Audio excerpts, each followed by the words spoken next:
خب آقا سلام به این ویدیو دیگه بعد از یه مدتی. البته قبل از اینکه شروع کنم بگم من خواستم ویدیو بذارم یعنی ویدیوشو گرفتم ادیتاش هم کردم، ولی بعد ویدیو رو دیدم خیلی خوب نشده بود. حالا چون که والا اولین ویدیو که خواستم بگیرم قرار بود برم امتحان آیین‌نامه بدم برای گواهینامه، که رفتم اونجا گفتن نمیشه چون اینجا به سن قانونی 19 گفتن من 18 گفتش که نمیشه، باید حتما مثلا مامانت یا بابات باشن. منم خب مامان و بابام اینجا نیستن دیگه، با عموام. گفتم خلاصه اون که ویدیوش تموم شد هیچ. ولی اینتروشو براتون میذارم، اینتروش خیلی باحال بود. داستان این بود که داشتم از باشگاه میومدم میرفتم خونه که دفعه تا هستم ویدیو رو شروع کردم، یه موتوریه دست تکون داد و یه دوتا گاز داد و خیلی جالب بود. براتون حتما اونو میذارم. خب آقا سلام، صبحتون بخیر.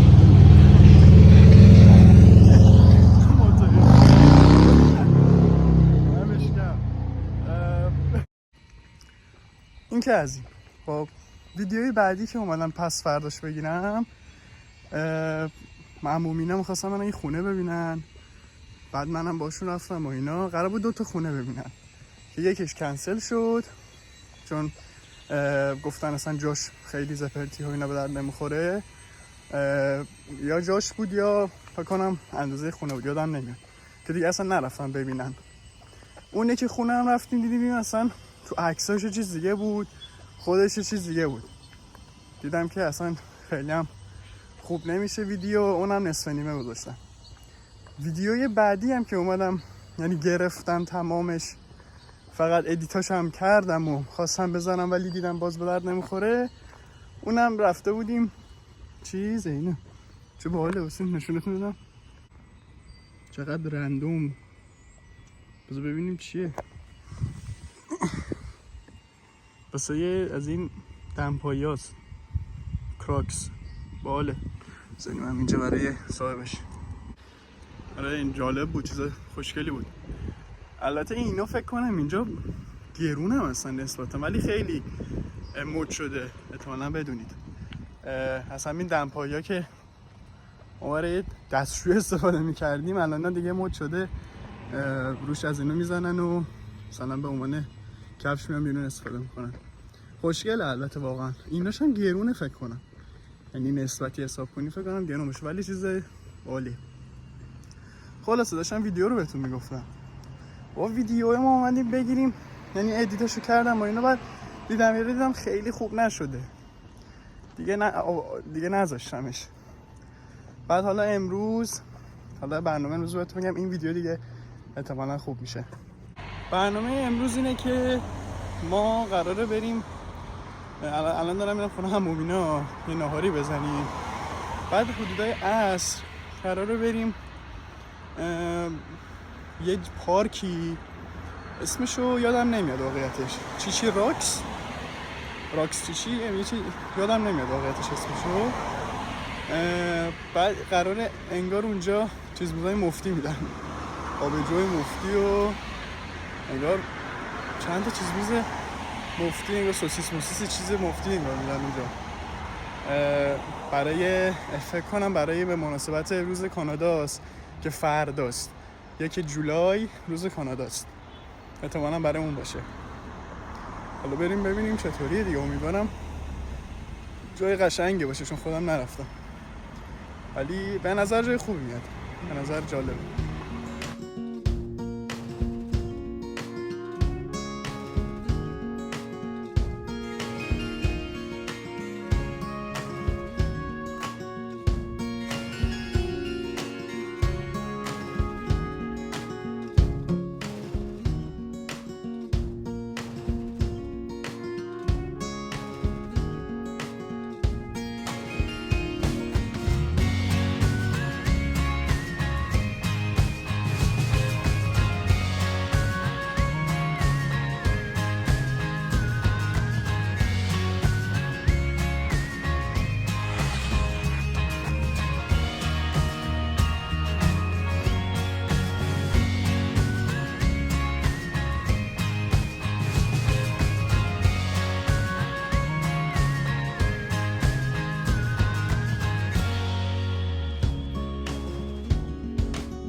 آقا ما اومدیم اینجا، فکر کنم اون داستان اینکه چیز مفتی دیدن نیستش، مطمئن نیستم، ما برم چک کنم، ولی فضای جالبی داره، خیلی جالبه. ببین الان یه دریاچه هم بغلشه، بهتون نشون بدم.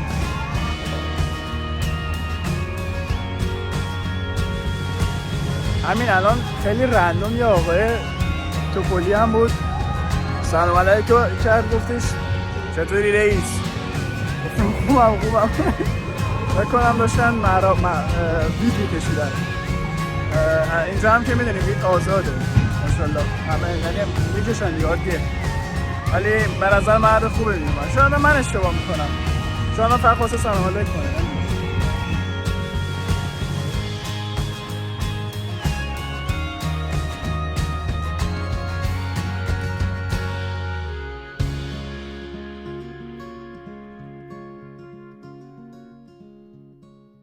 آقا این کمپانی راجرز، این کمپانی خب یکی از بزرگترین کمپانی ها تو کانادا است که اصل کارش برای مثل فکر کنم توی ویدیو قبلی من گفتم احتمالاً مثل ایرانسل خودمونه، اگه اشتباه نکنم من گفته باشم، که یکی از بزرگترین کمپانی تو کل کانادا است.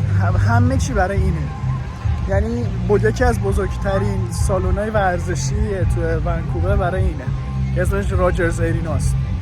اصلا یه کمپانی قول علکیه، یعنی همه چی برای اینه، هر جا برین یه تبلیغ ازش هست. خیلی خیلی چیز عجیبیه اصلا، صاحبش خیلی باید ازش خوب باشه فکر کنم. بچه آهنگ تریلر جی تی ای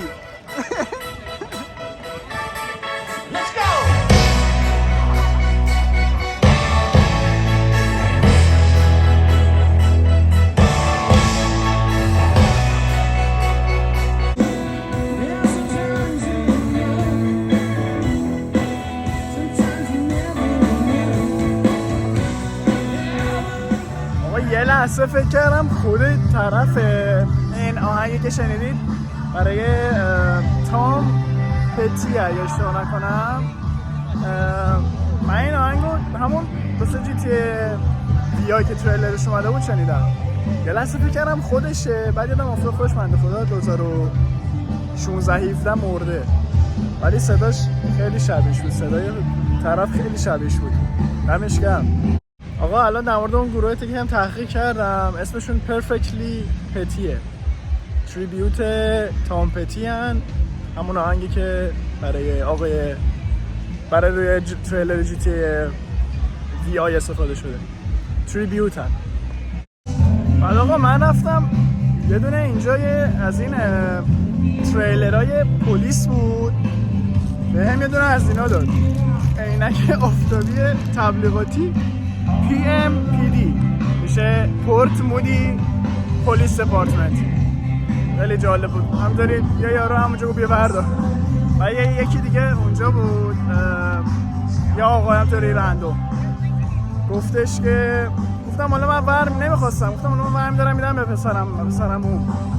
یارو گفت باشه حالا باشه، فهمیدیم میخوای مثلا چیز کنی، نفهمیم مثلا ما تو خود دینکه رو همینطوری اینا مسخره بازی. گفتم نه جدی نمیخوام، میرم کازینم و اینا. گفت اوکی. گفتم حالا باشه، حالا یه دونه من دارم میذارم خاطره. گفت ما میذاری رو شلفت؟ گفتم آره ما میذارم. آدم خیلی رندوم و جالبی بود، از NPC رندوما بود رو، ولی آدم باحالی بود. Stop. Speaking of tasty, way over on the other side with the piano and it.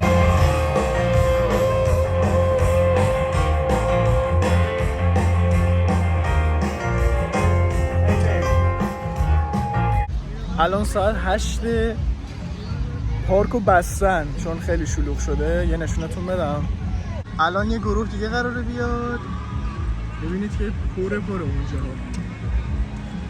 آره شلوغه. یارو اومد یه انانس داد، گفتش لطفاً مثلا پارکمون فول شده، ولی به کسایی که بیرون پارکن لطفاً دیگه بگین که اگه مثلا رفیقاتون هم بگین دیگه نیان تو. حالا ما هم میخوایم بریم الان، چون این گروهی که الان میخواد بیاد اسمش هم تروپره. حالا من نمیشناسم، ولی از این گروهای راک از اوناست که کمتر آدم‌ها میشناسن. مثل همون تامپتیه که تریبیوتش اومده بود. حالا شاید هم خیلی خوب باشه نمیدونم، ولی دیگه حالا ما وای نمیستیم میریم. الان میخوایم بریم احتمالا یه مکدونالد یه چیزی بخوریم، احتمالا ببینیم چی میشه دیگه.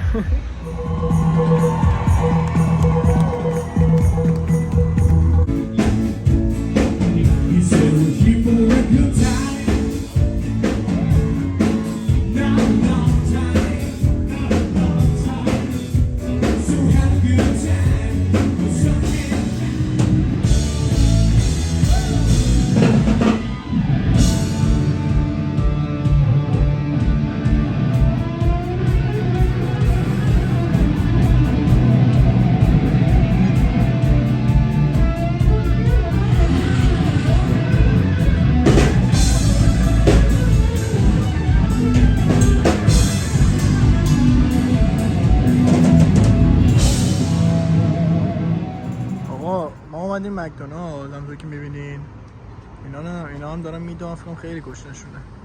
حالا بغلش دقیقاً باشگاه منه.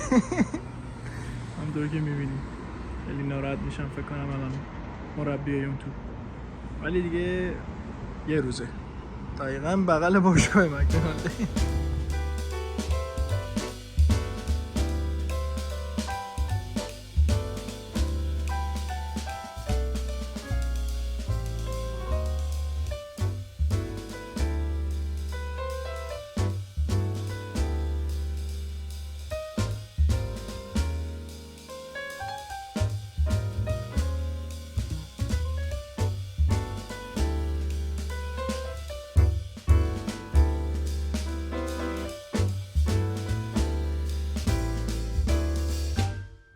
خب آقا اینم از این. ما آخرش رفتیم یه بعد از مکدونالد خالم خواستش که خالم که البته میشه زنمون، سوشی خواستش. رفتیم اونجا سوشی گرفته و برداشتیمش و خوشمزه هم بود، یه دونه خوردم. الان دارم میرم سمت خونه دیگه. یکم اینجا همین بغل تو این ماشین پشتیم هست، خیلی نمیخوام بغلش برم، یکم عجیبه. ولی فردا که میشه 1 جولای روز کاناداست. من قراره برم یه شهر کوچولویی نزدیک ونکوور، اسمش ویکتوریا است، یه جزیره است. حالا ویدیو اونم فردا براتون میگم. اینا امشب میرم ادیتشو میکنم، سعی میکنم امشب بذارم، خیلی بعیده ولی میذارمش. امیدوارم خوشتون اومده باشه این ویدیو رو. از اون ویدیویی که این چند روز پیش درست کردم خیلی بهتره، خیلی بهتر در اومد. آخرش هم که دیدین رفتیم چیزام دیدیم، توروپر، همون گروهی که اومده بود، دیدیم خیلی شلوغ شده بود، گفتیم ببینیم. بعد دیدیم یه گروه کانادایی بود، همه بعد مفتی بود دیگه، بعد در حدی بود که بیرون هنوز صف بسته بودن، راه نمیدادن چون خیلی شلوغ بود. خلاصه امیدوارم که خوشتون اومده باشه با این هوای زیبا هم که میبینید پشتم. بالاخره یه هوای خوب تو ونکوور. مرسی که تا اینجا ویدیو رو دیدین. تا ویدیو دیگه، بایزه.